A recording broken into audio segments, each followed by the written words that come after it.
네, 하루 만에 공식 일정을 재개한 더불어민주당 이재명 대선 후보와 국민의힘 윤석열 후보가 후보 확정 이후 처음으로 한자리에서 만났습니다. 이재명 후보는 오늘 관훈 토론회에 참석한 뒤 대한상공회의소를 방문해 재개 끌어안기에 나섭니다.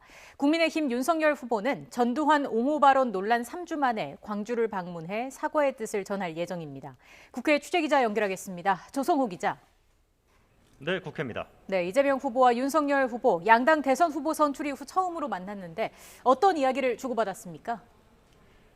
네, 두 후보는 원래는 어제 전국 여성대회에 나란히 참석할 예정이었는데요.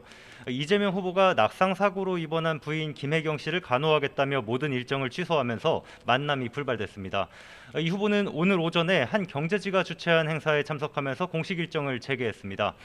국민의힘 윤석열, 정의당 심상정 후보도 함께 참석한 행사였는데 이 자리에서 후보 확정 이후 처음으로 윤석열 후보와 얼굴을 마주하고 인사하면서 미묘한 신경전을 주고받았습니다. 이 장면 잠시 보시겠습니다.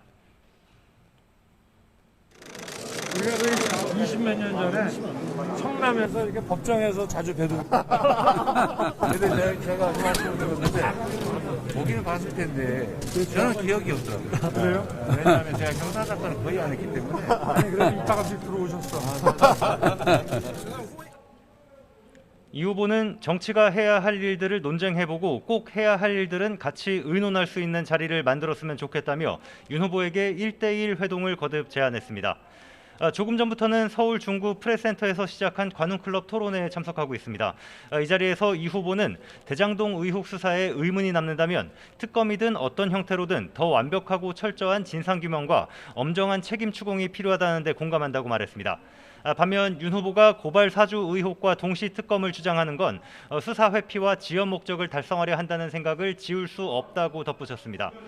이 후보는 오후에는 대한상공회의소에서 최태원 상위 회장 등을 만나 제1공약으로 내세운 전환적 공정성장 구상을 설명하고 경제 활성화 방안을 논의하면서 재개 끌어안기에 나설 전망입니다. 네, 윤석열 후보는 경선을 마친 뒤에 광주를 찾아서 시민들에게 직접 사과하겠다 이런 뜻을 밝혀왔는데 오늘 광주로 향하네요. 네, 전두환 씨를 옹호하는 듯한 발언으로 논란을 빚은 지 3주 만입니다.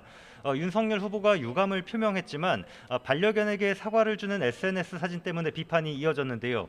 이달 초에 광주를 찾는 방안을 고민했지만 후보 선출 이후로 일정을 미뤘습니다.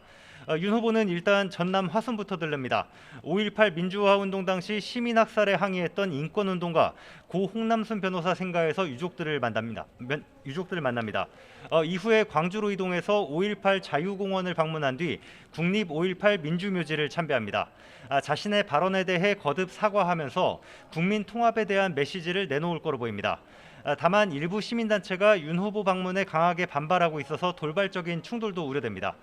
윤 후보는 고 김대중 전 대통령의 정치적 고향인 목포에서 하룻밤을 보낸 뒤 내일 경남 김해 봉화마을로 가서 고 노무현 전 대통령 묘역을 참배합니다.